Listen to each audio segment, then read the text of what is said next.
Okay. I welcome you all to this beautiful space where we can be completely free to brainstorm and kind of like lead our way towards stress-free liberation. Actually, in Bagavath Ayya's book, there was a tag or a caption, free from all sorrows in that book. He gives like stress-free liberation. And that is so true because more than the actual life, actually, just the seeking makes us like so much stressed about. So it's a really cool, fun stuff, but it's real stuff. So I welcome you all. And please feel free to interact, to participate, to ask any questions or share your experiences. And there is nothing right or wrong. And so without further ado, today we will be talking about the core concept of Shri Bagavath paths, the way of understanding. So before I proceed, if you can all share, like if you're already familiar in this path, you've read any books or listened to any of the content before, digital content or printed books, and if you may just introduce yourself, where you're from and all that, and we'll take it from there. So first of all, I'm Sonal. I'm from Minneapolis, and my friend Shanti is following Bagavath Ayya, and she's like good follower, and she told me about him, and I also listen her talk sometimes about life related tensions and how to tackle with these teachings, like not to just think about that problem, it will go automatically, and like like a river flow, it no, not to focus on the problems but action towards them or act towards the solution, kind of work. I didn't read any book, but just I listened her words Okay. only. All right. Thank you, Sonal. Welcome to this group. So this meeting will be happening every Thursday. And so you're from Minneapolis, the coldest part of the state. Yeah, I'm familiar with Shanti too. So yeah, welcome to the group. And we will discuss more about the all those things that you discussed. And is there an intention for you showing up in this? Like, what would be one thing that you would like to have at the end of this session? Yeah, I'm like mostly emotional kind of person. So mostly I got worried about little things in my life. So got disturbed in some situations. So how to tackle these things in my mind. Okay, thank you. So because when we clearly set an intention, you will be naturally led towards that. So thank you for Yeah. sharing. Yeah. And welcome, Anjana, if you may. I saw your beautiful face for a moment. Would you like to please introduce yourself? Namaste. Namaste. Welcome. I'm Anjana from Pune. Uh-huh. And I'm completely new to Bagavath Ayya's teaching. Recently, one of my friend introduced me to his teachings, just like we were having a chat, and he briefed about a few of the teachings of Bagavath Ayya. And just I'm looking forward to understanding the concepts. Sure. I think you will find it just like this way of understanding is just like Pune. So you will have all the things that's going on in Mumbai, but without the fuss and buzz. When you're in Pune, just like that, you will get the essence of it without having to do all that. And if I may ask, have you been in any kind of spiritual seeking, or it's just that like a curiosity about understanding yourself? Quite a few things. Okay. And what would you say as an intention to kind of take away from this session? What led you just live? I want to give up all the what all is going internal chatter. I just want to give up all that because like past few years I was too deeply involved in that, and that is not. Okay. Yes, the internal chatter. Yeah, the monkey in the head, or in a better way, the monkey mind, or whatever. So, okay, thank you. Thank you for sharing. And Guhan,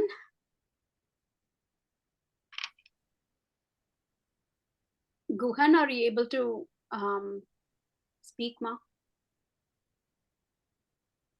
Yeah. Okay, if you're willing. Sudesan, did I say Hi. it correct? Yeah, welcome to the group. Welcome to the Can you hear me? Yes, we can hear you very well. How are you? I'm doing very well, thank you. Okay, Where are you okay. from, Sudesan? I'm from Malaysia. I'm from Malaysia. Am I saying your name right? Yeah, Sudesan. Yes, you're right. Sudesan. Okay, so how familiar are you in Bhagavad Path? And just if you may introduce yourself, please. Okay. My name is Sudesan. I'm from Malaysia actually. I know Bagavath Ayya about 6 months ago. Mm-hmm. Know him through YouTube Mm-hmm. channels. But I can't remember from how actually I connected with this. But Okay. somehow or other through one of the videos I started to listen. Mm-hmm.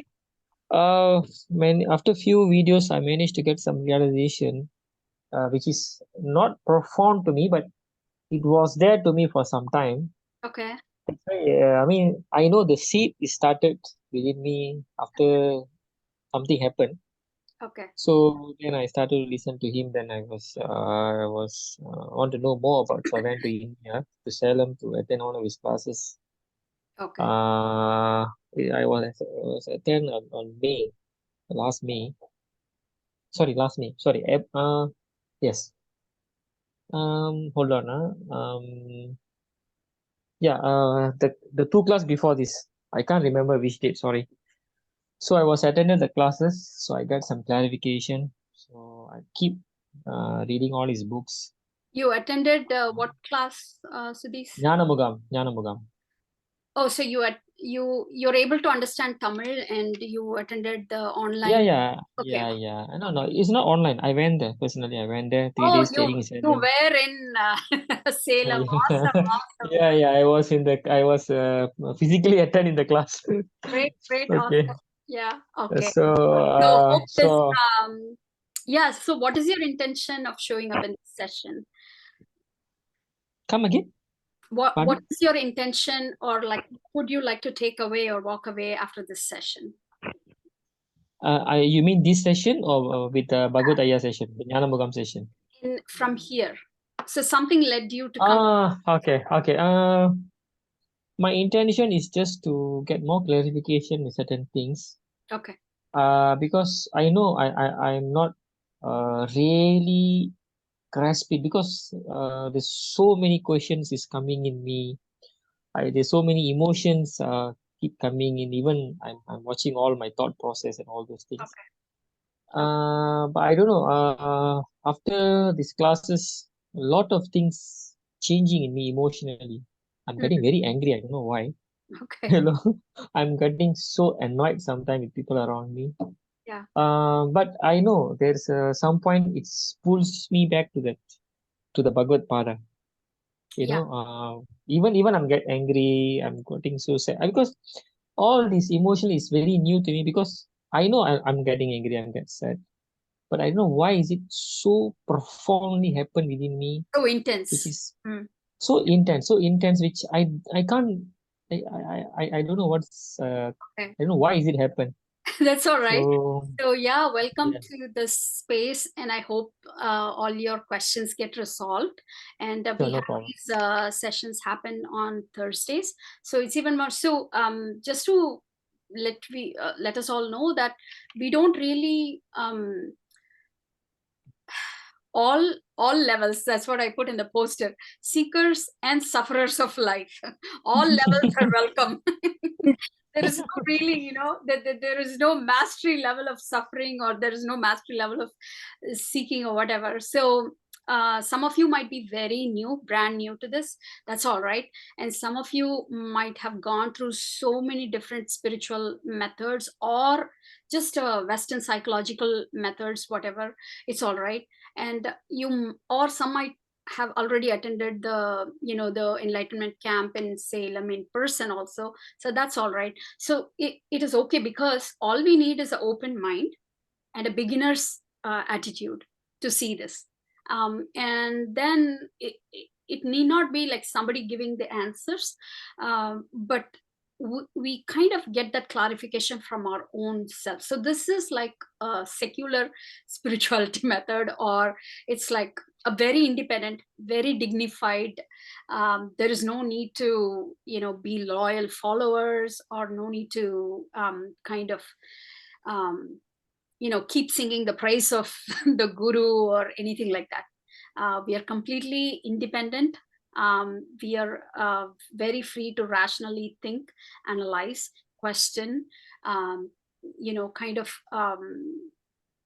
really deal with and dance with all these ideas, and come to a conclusion by taking our own time, taking our own pace, and arriving at the truth, and then the truth liberates. So that is what is my job. So just to give a brief introduction about myself, I'm Hema.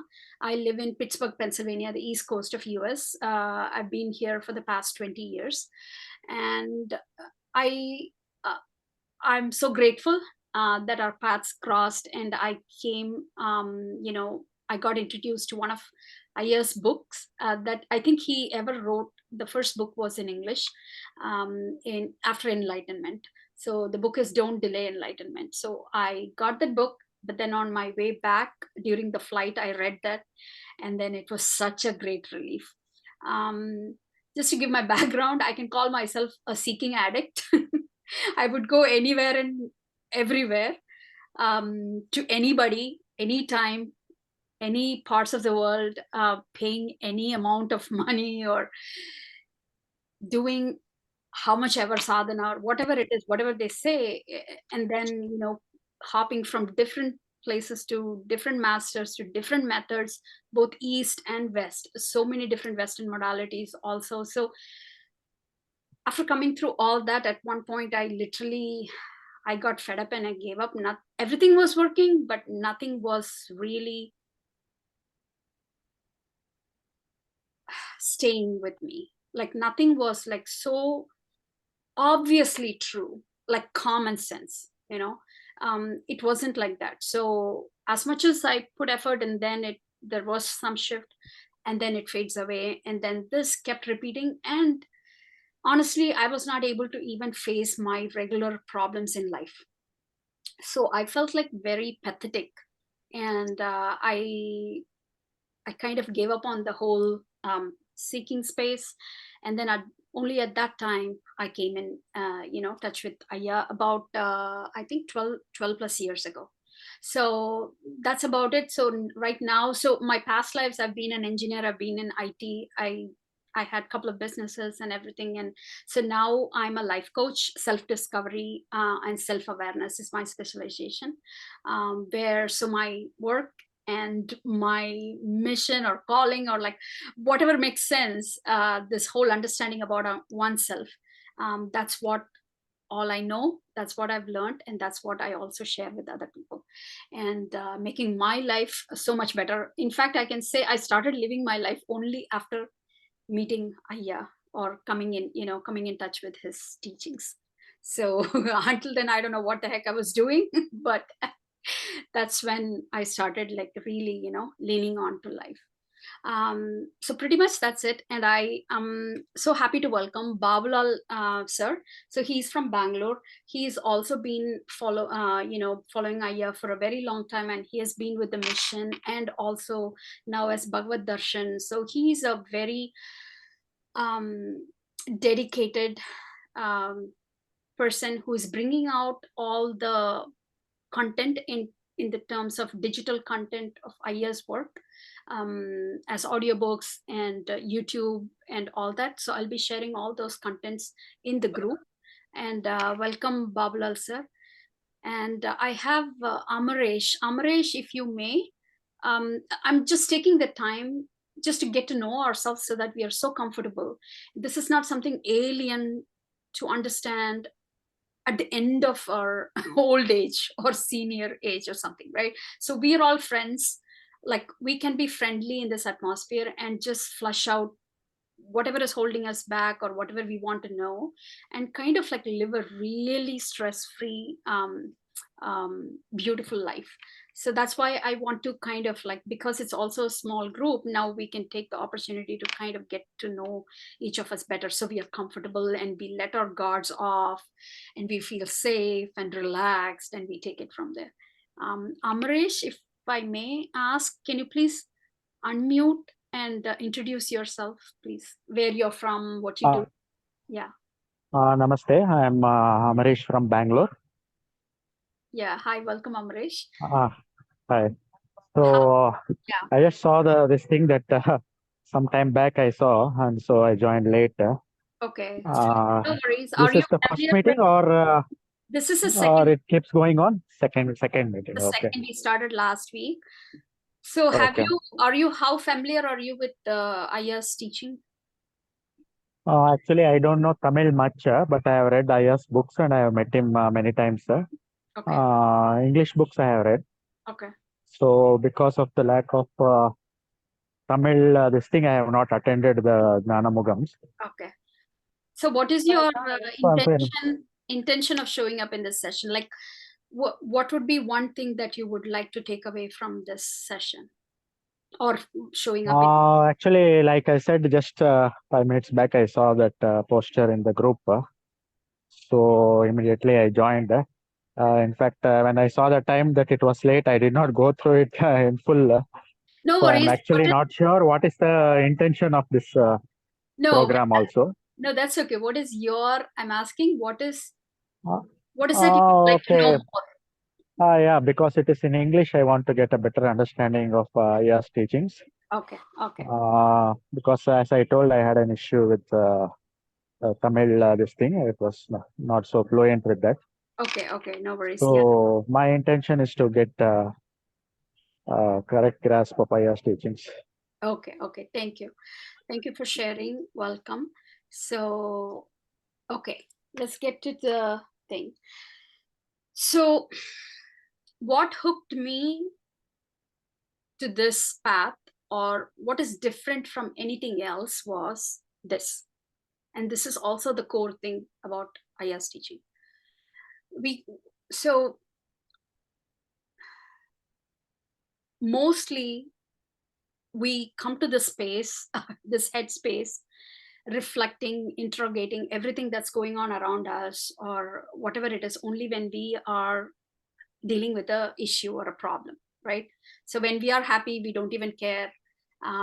We are just like, life is beautiful, everything is beautiful, we go on.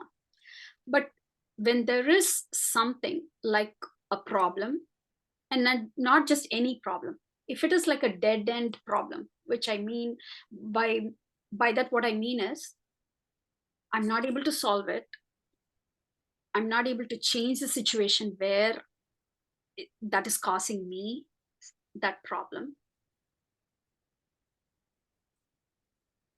but then I'm striving hard, I feel stuck.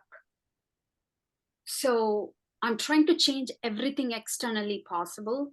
That's what we all do, right? If we don't like a job, we change. We don't like this house, we shift.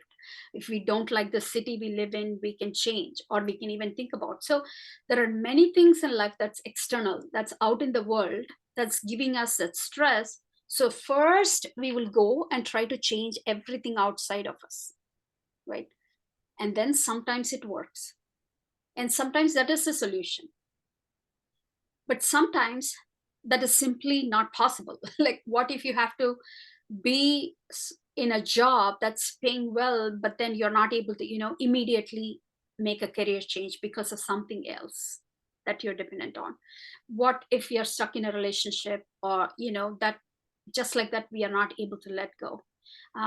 It's not even like in terms of marital, like many times people have issues with kids or parents even, right? So it's like many places where we feel like there is no choice to change the external world, then what? And then we slowly shift that whatever we are trying to change in the outside. Of course, we will try to change our husbands or wives or the job and all that. Like, all the expectations we have on the outside world, we try to manage by changing all the external things. To some extent, it is possible, but most extent, it's not. And then slowly we start shifting the thing towards ourselves. Oh, you know what? Okay, maybe it's all me. It's not just like they are causing the problem or that situation is causing a problem. Like, let me know how to handle it. So what is that I'm doing wrong, or what can I do better to make this a better situation? So then we put our focus on ourselves, and then we start working on ourselves. So please raise your hands, like just show in the reaction emoji, like if you may raise your hand that this resonates with you. There are some situations where the external changes are possible, we do that. But then when that's not possible, we shift our attention to ourselves. Yes. And then we start working on ourselves.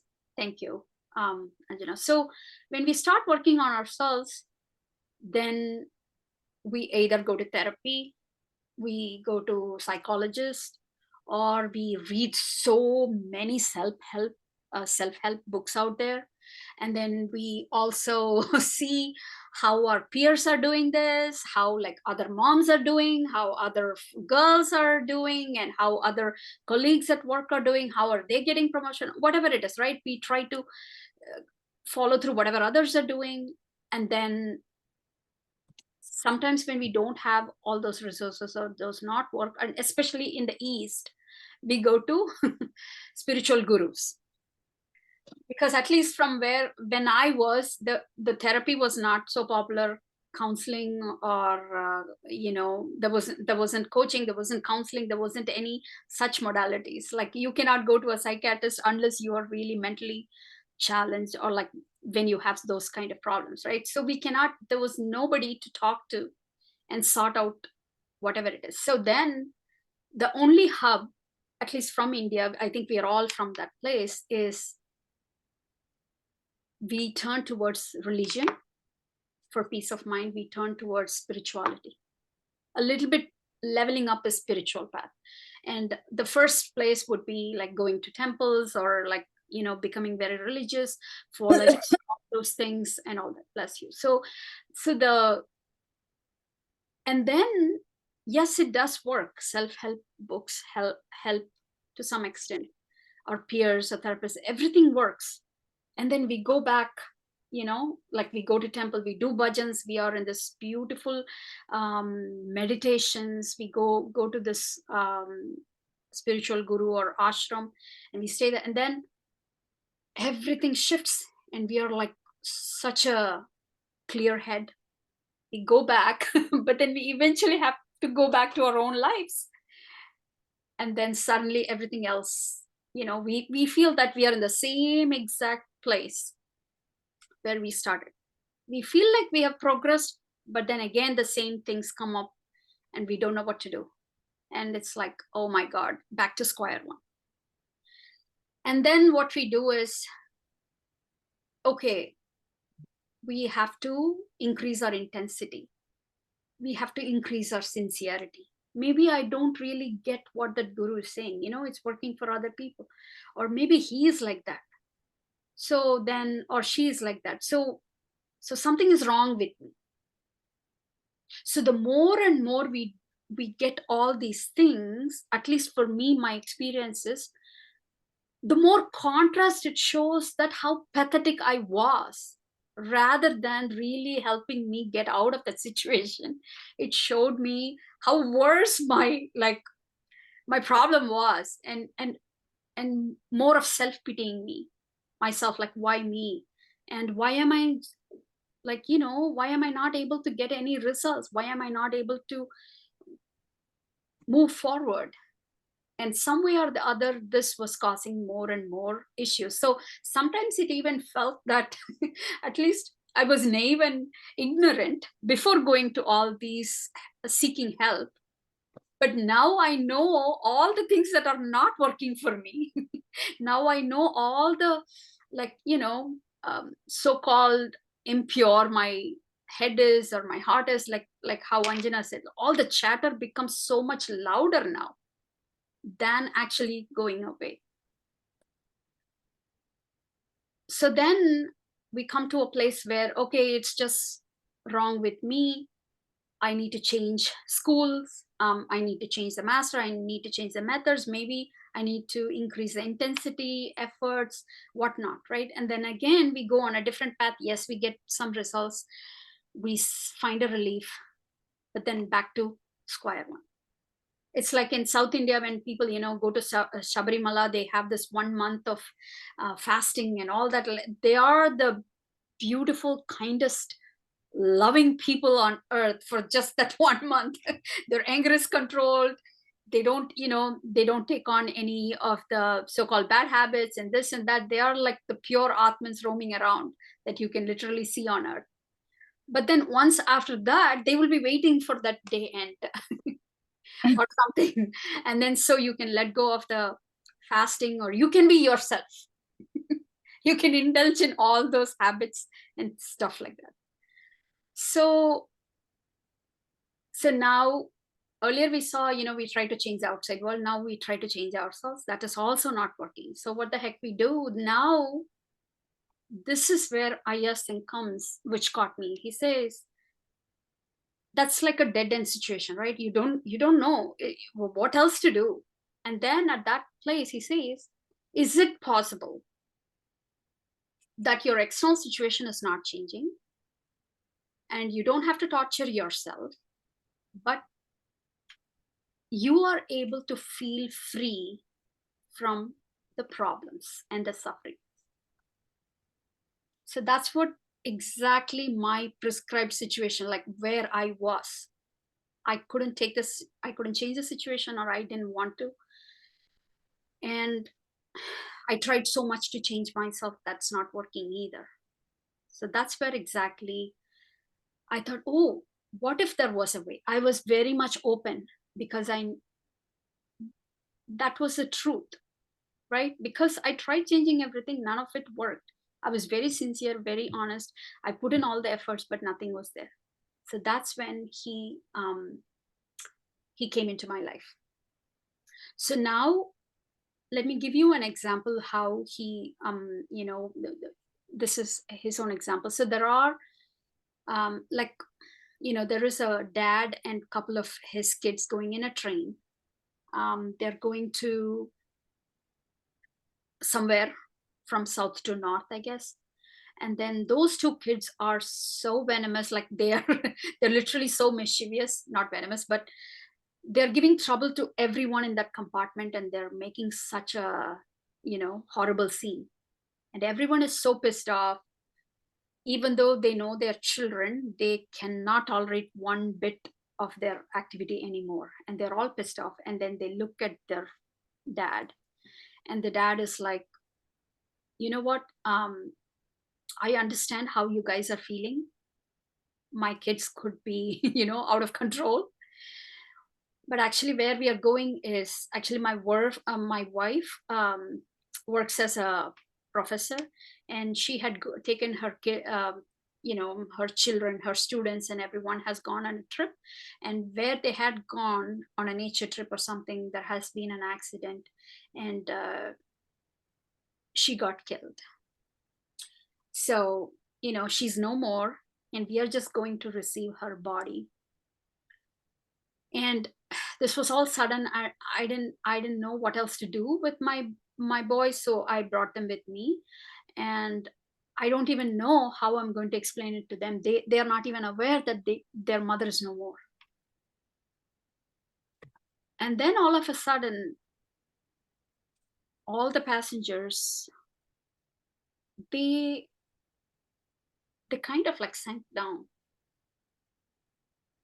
And still those two kids were annoying, much more annoying. They were doing so much, like whatever they were doing. But then something shifted in those passengers, like they did not feel that irritation anymore. So what has changed here? The situation has, like, it's the same. Nothing has changed. Those two boys were still annoying. But then what has shifted is the perception. Like how they were looking at this completely shifted, because now they have this new information through which they are seeing this. Now all they could see is with sympathy, with empathy for those two kids. Although this is a very dramatic example, of course, everybody could shift. You might think, when the situation is so dramatic, but that's not the point. The thing is just to observe keenly that really, if situation was the only thing that's demanding the possibility of a solution or not, it's not. Are we able to see that? Please give me a thumbs up if we are able to relate to this. So just the shift in perception gives them like a completely different kind of, attitude towards those boys. And in fact, they even want to pitch in and help the dad in whatever way they could. So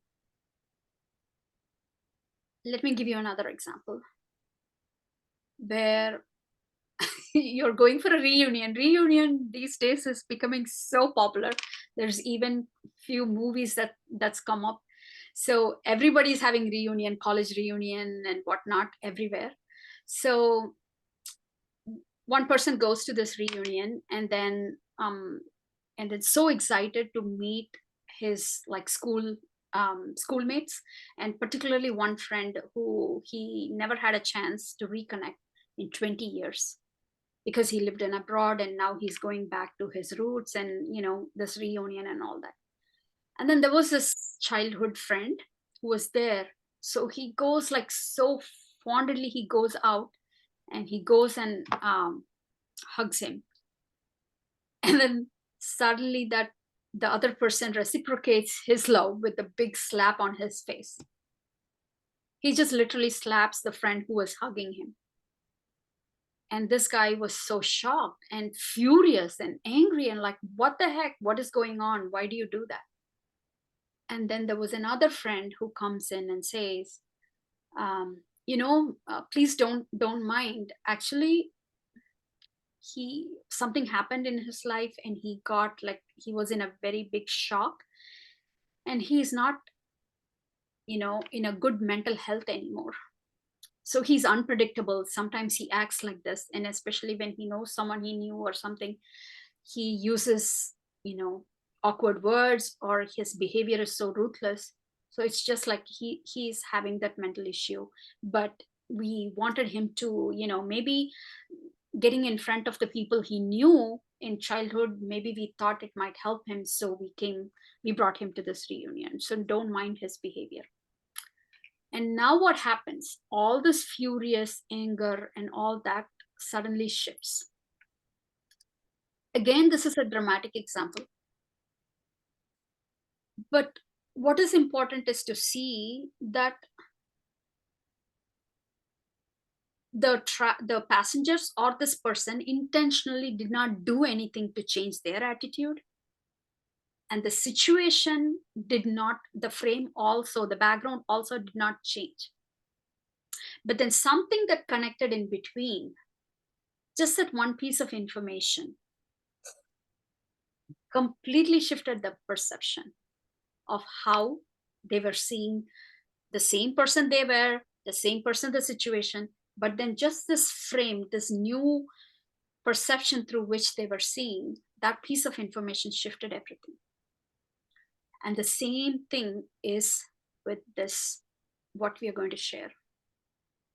That is what we are sharing. So this is not another practice. This is not something you have to put effort and intensity and really practice. This is instantaneous. And it doesn't have to do anything to purify our mind, our heart, and tune ourselves to get into this. And at the same time, we don't have to change the people around us, the world around us, the situation around us, whatever circumstances we are. But just this one piece of information will shift our perception about how we relate within ourselves and how we relate to the outside world. And it is very simple. Just that perception change is a piece of intellectual understanding. It is this piece of information which is considered the highest knowledge. That's why it's called jnana. It's a wisdom. It's a piece of information, basically. It's a knowledge that shifts our perception of how we are interacting with problems, how we are interacting within ourselves, how we are relating to the world and everything. So this he calls the way of understanding. So what is understanding and what is information? So information is just like, knowledge is just a piece of information. But then when we really take it in and when it makes sense for us, then we say we understand. We are really looking at that, under that, and we are like, we really get it, like common sense, just like a plain fact, just like the daylight in the sun. If we are able to see that, that's it. It's instantaneous. So let's go into this path of understanding. So far, is there any question or anything you would like to share? Or are you able to resonate? Are you with me? Okay. So see, when I come into anything, when my being come into interfacing with anything, right? For example, if I'm looking at Anjana, thank you for keeping your video on, Anjana. It makes me feel so much lively that I'm not talking to.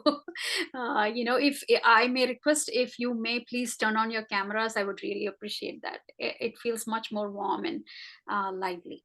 Okay. So when I look at someone, suddenly I have, thank you, Sonal. So suddenly, thank you, Babalalaya. So suddenly I feel like a warm sensation in my body and I feel like friendly, right? And there are times where when this person comes into my cubicle or my home, I'm not even thinking, but I'm already irritated. I'm already annoyed. Have you had this experience? It's not like we are logically thinking that they are somebody we don't want and this is somebody we like and all that. It's just instantaneous. Suddenly we have this emotions or a kind of attitude and feeling. Like Sudhisan said, like, I'm so annoyed, my intensity is so much. Just even before we do the calculation, right? Immediately we have this thing. And everybody says, don't judge, don't be judgmental. So then we torture ourselves. No, I cannot judge somebody just by looking at them. But it is a fact, isn't it? If we are honest, it is a fact. Somebody we see in the market. Yeah, no worries, Amresh. Yeah, thank you, Siddhisan. So now I go into a market or something. It's like some people feel like, they're friendly. Some people feel like I have to keep a distance away. Some people gives me a feeling of this and that. Of course, they're not doing anything to do that.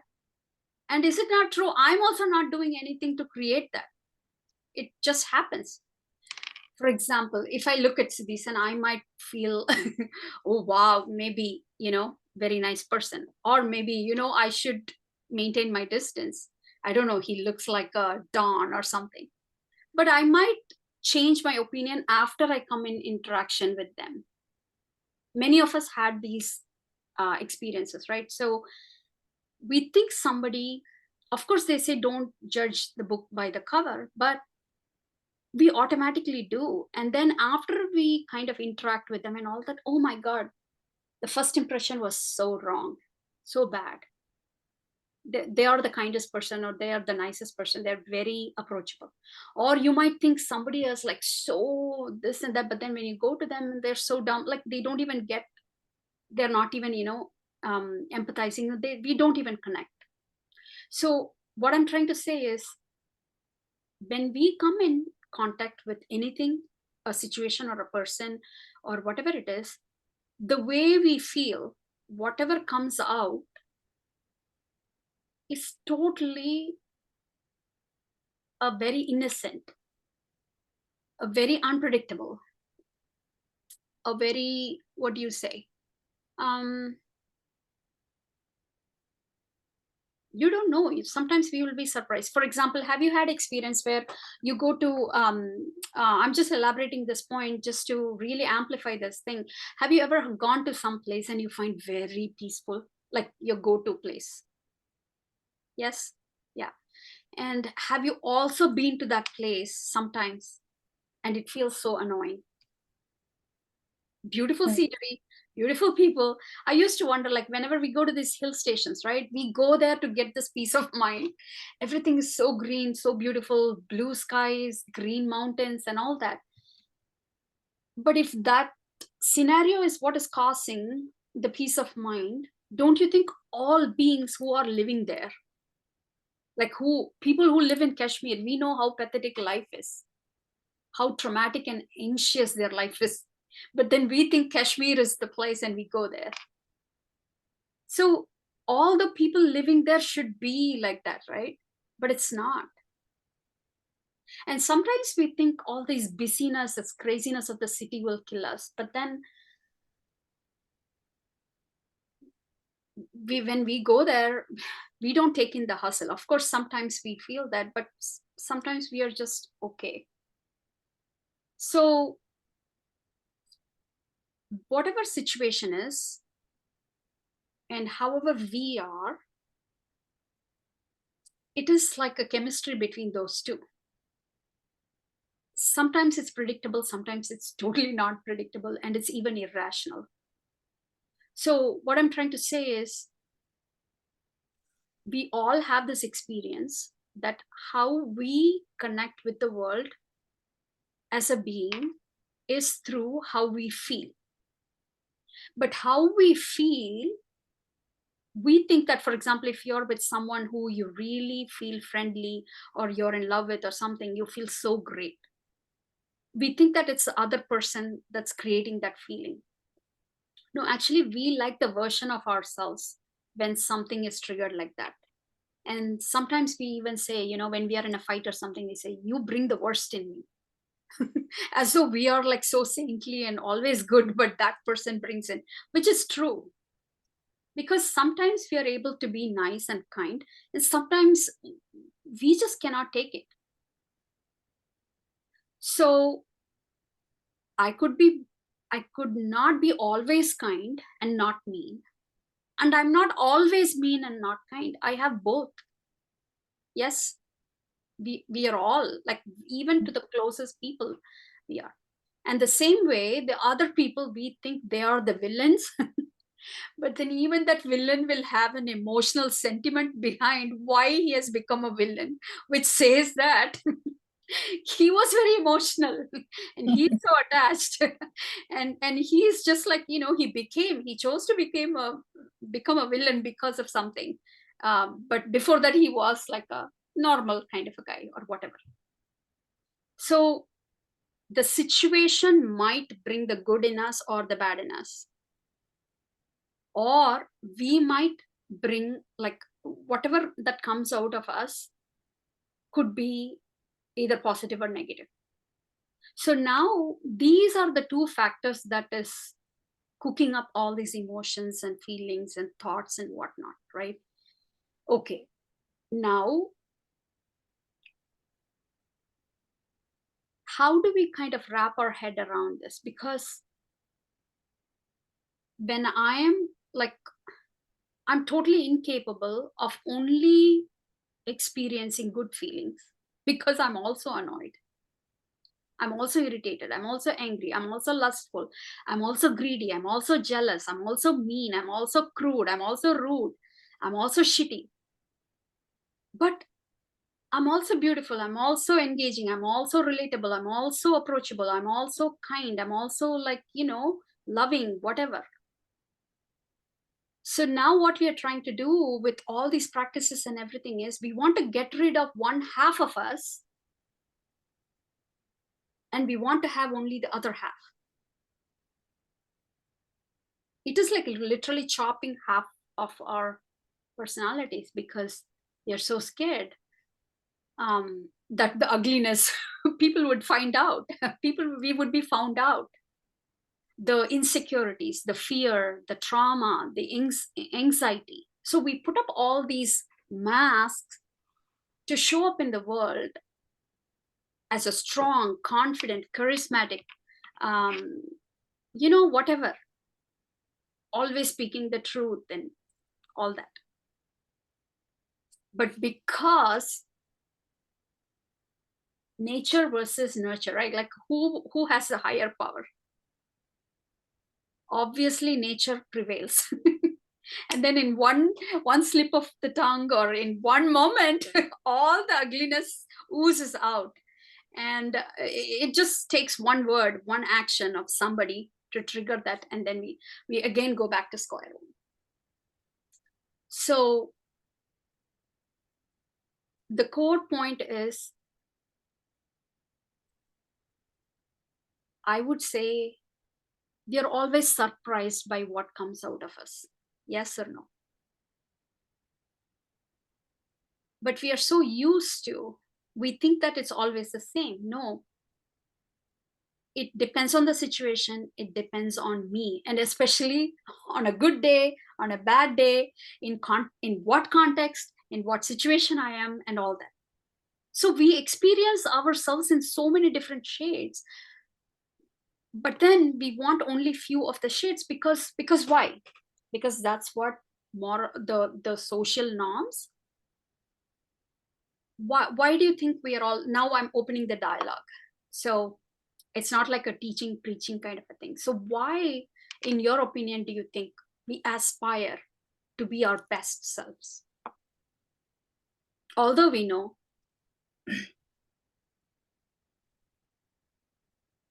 what makes us to kind of get more of that?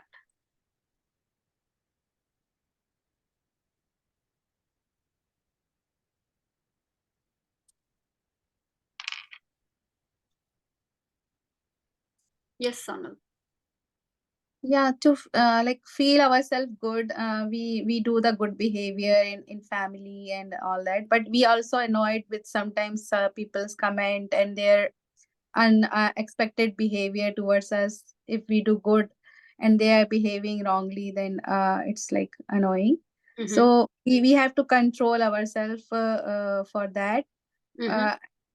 That is like we have to increase our power of control to behave nicely. Yeah. So that is the I have to learn like patience and all that. I have to keep myself cool. Yeah, the social expectation. Yeah, social expectations. Yeah. Thank you. Anything else, Sudhisan?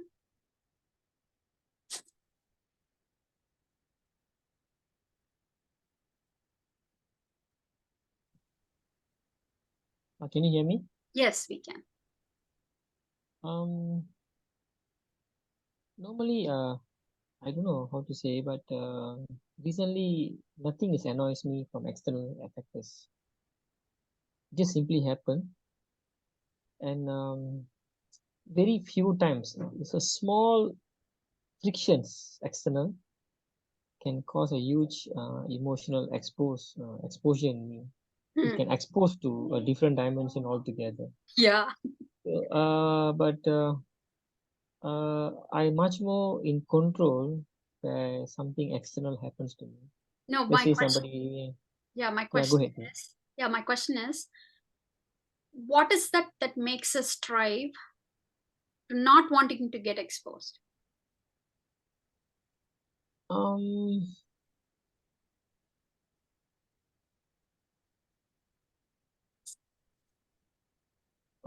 Okay. if I understand your questions correctly, I doesn't want any external factors to make me angry, to make me sad, to No, make me what is that? annoyed. Any External factors. I doesn't give the privilege to additional external factors to make me feel angry, sad. Okay. If I want to sad, that's supposed to be sad coming from me. On your own If I terms. want to, yeah, I doesn't want anybody. Yeah, you don't want other people to have control over you. Yeah. I doesn't give that privilege to anybody. Okay. So recently, I told you just now, I don't know, my emotion level is getting into different. Yeah, of course it will. So let me ask you, so what if somebody was able to trigger you? Like somebody was successful in bringing there are so many people capable of doing that to me. Yeah. There are so many people what if you lose control and you express yourself? What will happen then? Or rather, why would Sudhis not want to give control to others? Because the moment I give control to others, so I don't feel that I am not in consciousness to manage myself. I don't know how to put it in the right word, but No worries. I feel like. So what does it mean when you're not able to manage your own consciousness? What does that mean about you? There's something doesn't fulfill in me if I can't do something with full consciousness. If I want to, that's why I'm saying, if I want to get angry, it's supposed to be coming from me. If anything happens outside, I feel like I'm not in that. What to say? I'm not in control over me. I'm not in consciousness over me. I always want that. I always want to be the consciousness, the part of me every second. I know. I can see that. So why is that? I don't know. No think. That's what I have been taught to. Yeah, but that's what you're taught to. Yes. You got to be in control of yourself, right? That's what you're taught to. That's okay. Now, because we need to understand why we do what we do, then we get to the core. Yeah, I understand. I understand the questions. So why? Yes, we are taught to. It is good. Yeah, we are in control of ourselves. But why is it important? What happens if we are not? If I'm not in control, then all my other faculties, I feel like it takes over me, like thought, anger, emotions. I doesn't want any other faculties to be managing me. Don't feel nice, I don't feel I'm not feel I'm master over my emotions. Yeah. I don't feel like master over my thought process. Yeah. That's what I've been like 20 years. That's what I'm doing all my life. Yeah. Now I know things are changing, I know. So what you want to be the master of all those things, because he said in a simple, beautiful way, it's not nice. It's not nice. Yes. And I don't like the feeling of not nice. Yeah. Some sort, yes. Yeah. What if I'm like, if the emotion is controlling me, if the thought is controlling, then something, I become something that's not nice. And that's not nice, right? For example, in Sonal's case, she said, like, we all have this pressure as women, like we got to be the good girls, like we got to do all that, but then literally people will annoy, but then we have to be this patient, this kind, nice, all ever loving kind of people who was able to navigate and all that. But then inside we are boiling, we are regretting. Yeah, we are just like chewing it, biting it, and we are unable to digest all that. So because if we become whatever that is we are, then we express ourselves better and all that. We don't like that feeling of how others will perceive us, right? Other people will perceive us as something, and we don't like that feeling. Not really, Hema. It's not about others. It's all about me. No, actually. in about Sonal, I'm saying with In Sonal, my Okay. in her case, and in mostly ladies, I'm saying, and in Okay, your case, you don't like, you're not, because you don't want to give control to others. You won't care about others. I'm just like, being just like exaggerating. Okay, don't worry. It's not I'm putting you on spot. Because you don't care for others, it's not, you won't give control for others at all. That, and all matters is about how your opinion about your own self. And for Sudhis, it's like, I don't feel nice when I'm in that kind of a place where I lose control, because I want to be master of my emotion. I want to be master of my thoughts. So now it's not wrong. That is what we are all taught. That's what we think the scriptures say. So now, why do I have to be master of thoughts and emotions is the question. Because you've been doing it 20 years. You should have a reason. No, because I don't have any other way. That's the only way I know so far. Yeah. And after I meet Bagavath Ayya, things are a bit changed. My perceptions, sure. My perception towards this journey is definitely changed. Yeah.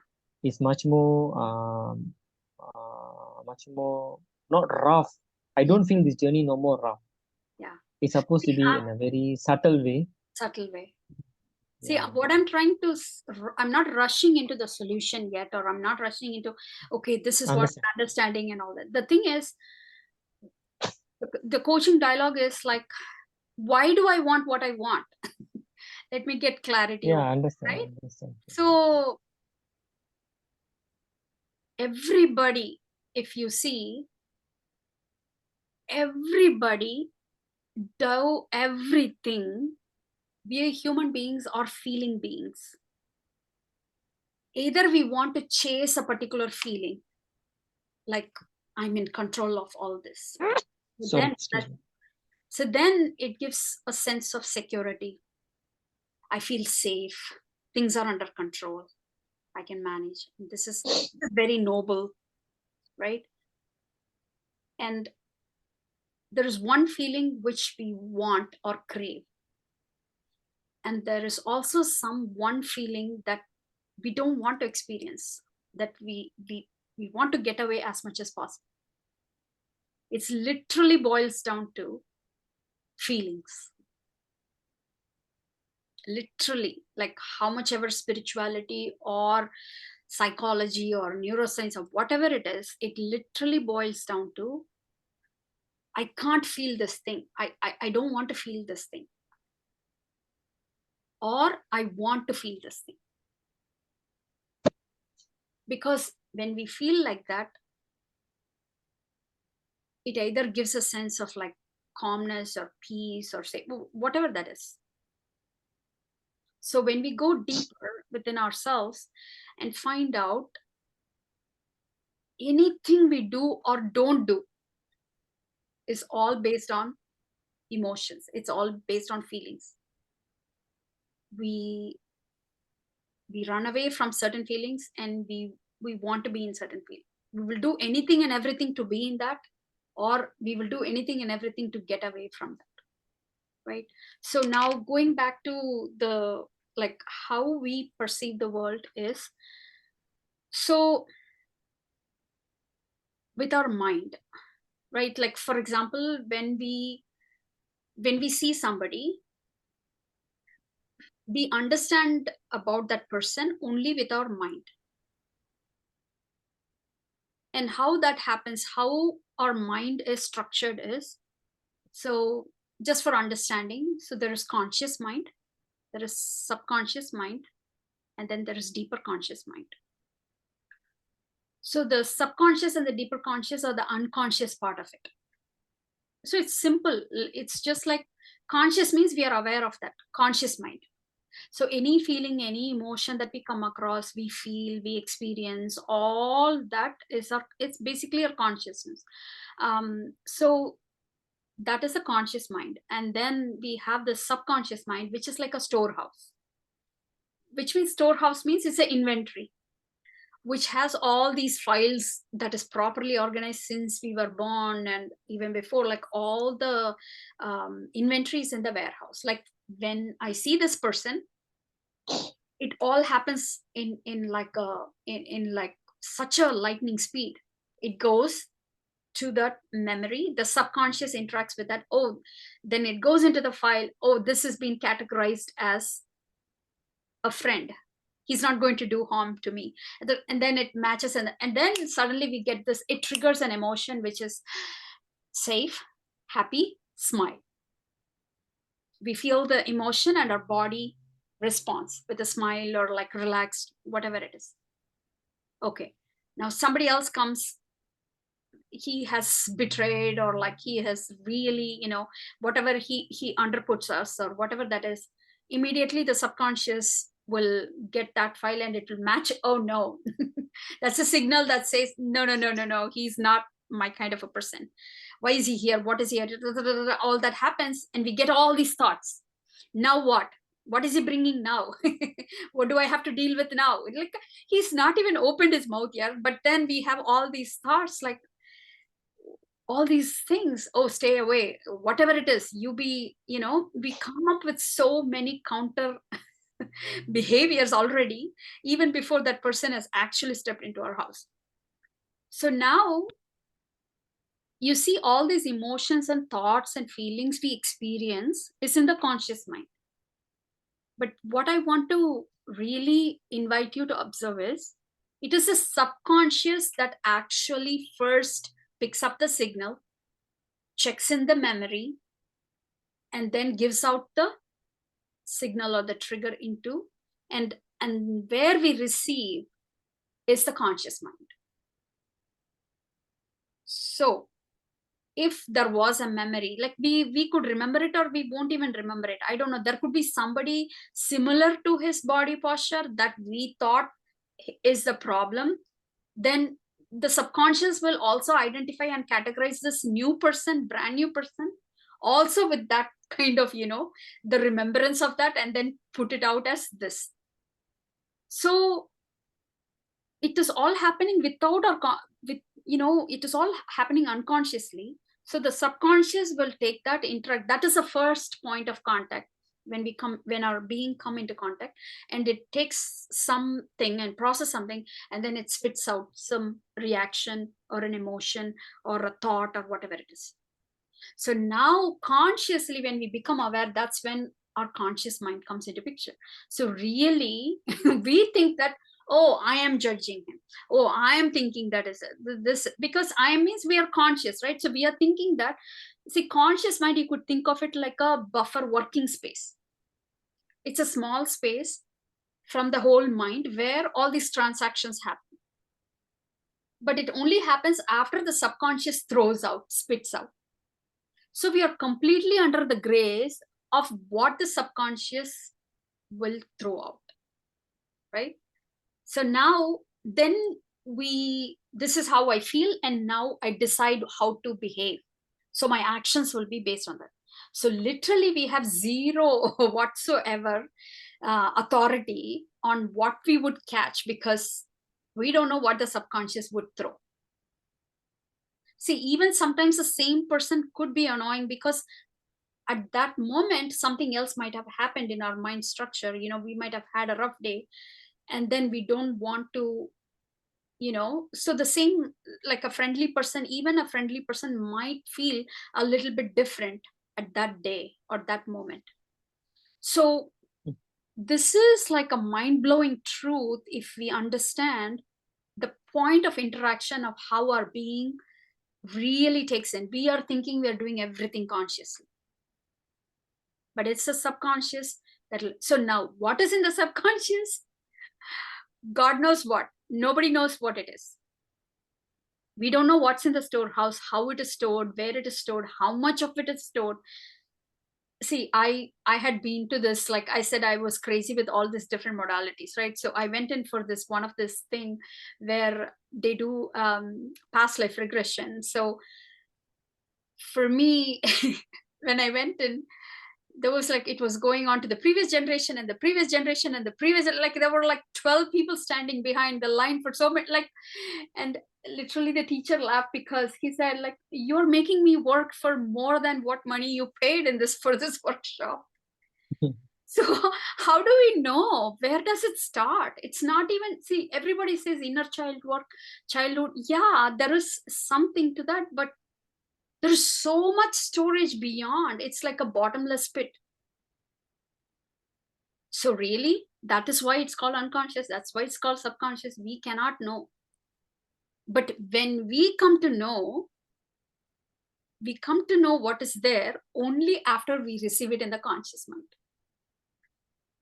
Oh, so now I have irritation. So this knows now, oh, now I have anger. Now I have this. Oh, I feel so jealous. Yes, now I have, like, so. But then what we are thinking and understanding is we are the ones who are creating all these, generating all these emotions and all that. Hence, we think that we are responsible to fix it. That is where the whole ignorance comes. So now you might wonder, no, when I go to the bhajan or when I do this prayer, when I do the japa, when I do this, when I do that, I'm able to be, a better person. I'm able to handle it better. Even if I believe what you say, that the subconscious is throwing, I'm able to be peaceful with that and I'm not acting out, right? I'm able to control and I'm able to navigate through. I'm in a better headspace. It is true. So the conscious mind and the subconscious mind, see, the conscious mind is not even born. Like, so when we come in contact with something, the subconscious reacts, and that reaction is what we call as conscious mind. It's simply a byproduct. So now the conscious mind, when it's aware of this emotion,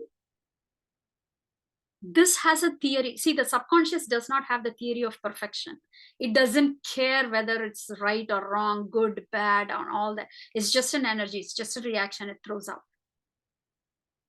And just like a child, when you ask a child, can I come to your home? It will say right to your face, no, auntie, please don't come. And it won't feel guilty about it. Right? So it won't feel that, oh, it's not manners. We will say, no, they are our guests. You have to be very good mannered. Say them, please come, auntie, welcome them. And all. No, a child doesn't think. It's a subconscious is like a child. It's purely innocent. It doesn't care. It doesn't have right and wrong. It just throws away something, reaction that is right for that situation. And that's it. It's quiet. It goes away. It doesn't care. But this conscious thing, now we have all these school of thoughts. I have to be the man. I have to control all my emotions and thoughts. I have to be this nice girl. I have to be a good wife. I have to, all these things we receive from the external world, right? So we have all these things, and conscious mind has this thing, right and wrong, good and bad, positive, negative, the theory of perfection. So it holds that high standard. And now the conscious mind, what? I'm feeling hatred. No, I cannot be hatred towards, I have to convert it into love. So see, already this conscious mind is pitiful because it is already a byproduct. It's a reaction of the subconscious mind. But that is thinking that it's the boss, and it's reacting against the reaction. It's reacting against itself. And it's like, no, I cannot be hatred. I cannot be hatred. Arey yaar, you are created to be hatred at this moment. But I want to be love. So it doesn't want to be. Now, say, for example, we have a pleasant feeling thrown out. Oh yeah, this is nice. So I want to extend this.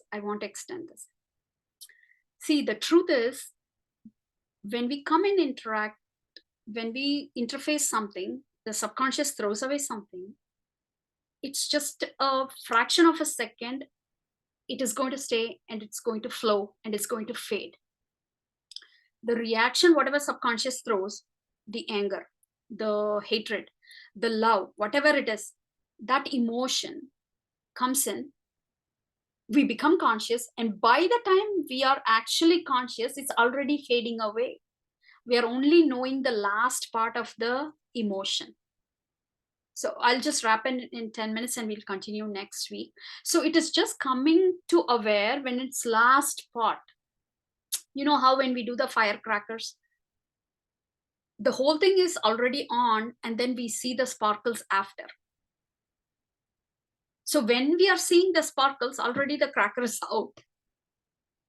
But then the conscious mind is thinking like it is only becoming, we are able to become conscious only in the last trace, the tail time period of that emotion or a trigger. But then we are thinking that's so alive. Actually, it is like a shadow of what the subconscious has thrown. Where is it really happened is the subconscious. The actual emotion was in subconscious, but then when it became like a shadow, when it is passing away, we are catching it in the conscious mind. And then we do all this stunt to clean the shadow, to purify the shadow. Like if I'm walking and my shadow falls into a beautiful flowery place, it doesn't mean anything.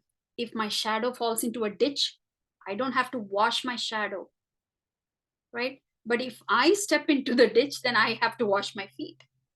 So all these things consciously we are becoming aware is completely, purely just the shadow, because it's so impermanent. It's so just a fraction of, like, you know, it's millionth time of a fraction of a second or whatever. But then the conscious mind thinks that it generated that and it starts reacting. Oh, I like it, I want to extend it, or I don't want it and I want to get rid of it. But what happens, unfortunately, when we do that consciously is we are confirming that. So then we create it one more time. Actually, that was only one speck of that anger or whatever. But by saying, I don't want that anger, I should get rid of anger, or I should all become all love or something, we confirm that and we renew that. And then the anger persists. So it's actually, if you see, it's not even the conscious mind fighting with the subconscious, it's actually fighting with itself. Because we all know one part of the, like, our mind says, no, he's so ridiculous, it's so rightful that I feel this way, right? But then the others, and again the chatter that Anjana said, that the other side was also, it's like a mono act. It says, no, but you have to keep your cool.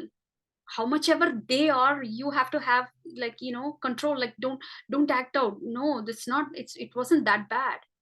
And then again we say, no, this shouldn't have happened. Or we'll say, yeah, but you know, now I don't like the stress. Now, because we already start that fight, now we get a headache. Now again it says, oh no, I don't like this headache.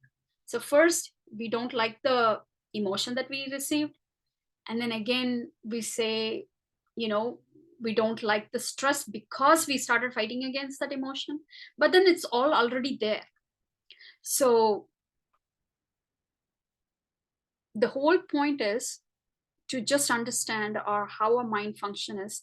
The first point of contact is a subconscious mind, that it throws something, the reaction is the conscious mind. So now, what is a deeper conscious mind? Deeper conscious mind is the secret chamber where it holds so much powers and all that.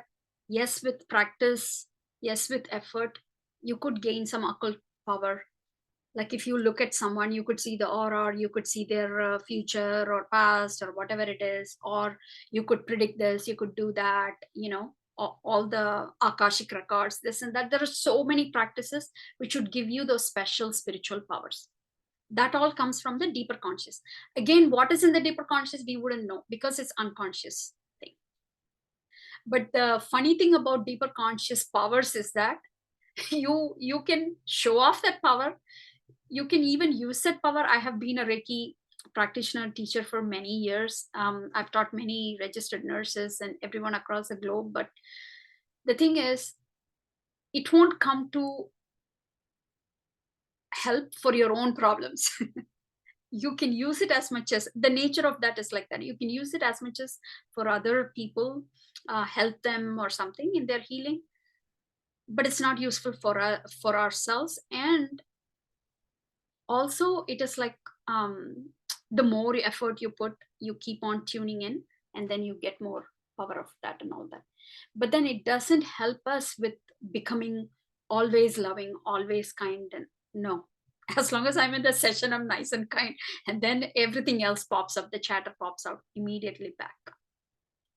So our mind is like simple. There's this deeper consciousness, so the subconscious, and then the conscious mind. So now the whole focus where I bring to a close and wrap this is, first we are identifying where the problem is. It's not in the outside world. We are thinking that it's with us, so we are tuning in, and we are thinking. We also saw examples where the same situation could be perceived differently. When the perception changes, we are able to see different. And so how is that perception working? We are trying to understand how the mind works. And then again, we are saying the mind is like conscious mind, subconscious mind, and the deeper conscious. And it's not the problem of deeper conscious mind. It's not the problem of subconscious mind. Only when we become aware of an emotion, we get irritated or annoyed. And only when we have this pleasant thing, we want to hold on to that. So it is just in this conscious mind that we are experiencing our whole entire life.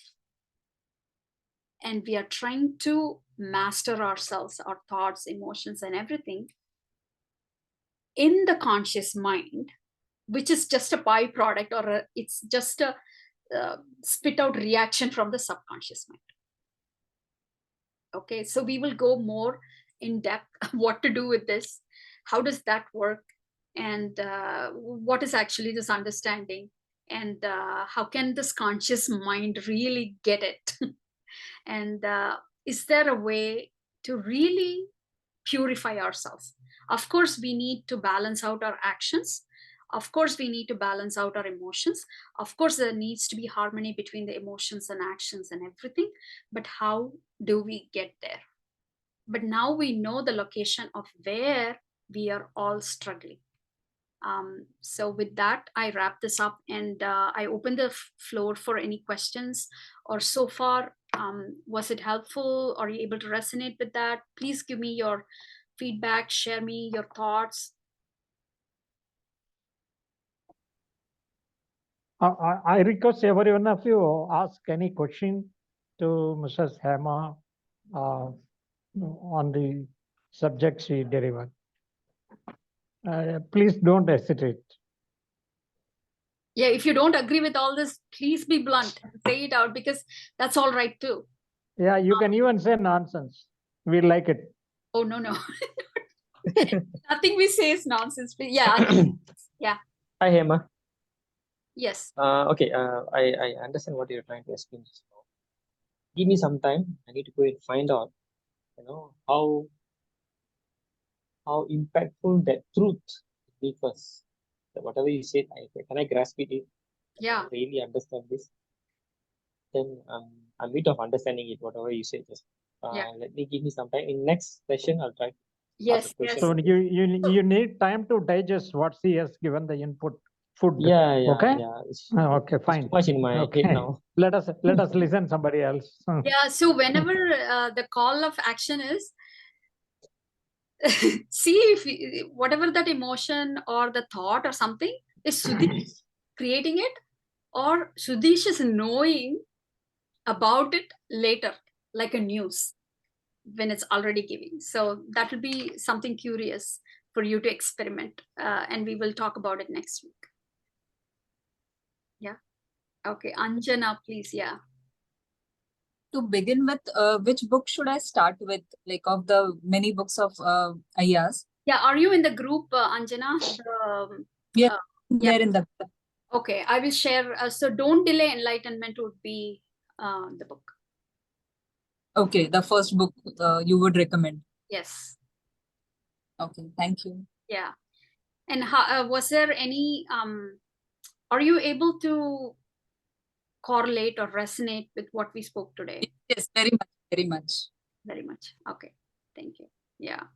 I mean, so once we know that, it will be such a, like, Yeah, it'll be so. I don't want to spoil the thing for you, but it's like we will really laugh at ourselves, like with all these things we are doing, once we kind of like get a sense of what is actually going on. Yeah, Sonal, if I may. Yeah, I am thinking like there is a problem with conscious mind in everyday life. If we get angry on someone or got emotions, so we have to work on conscious mind. Okay. Yeah. And I'm Okay. how we work on, we will discuss on the whether we how we work, whether we need to work, or what work will help that. We'll discuss next week. And thank you so much for participating. It was very lively. And see you all next Thursday. Thank you.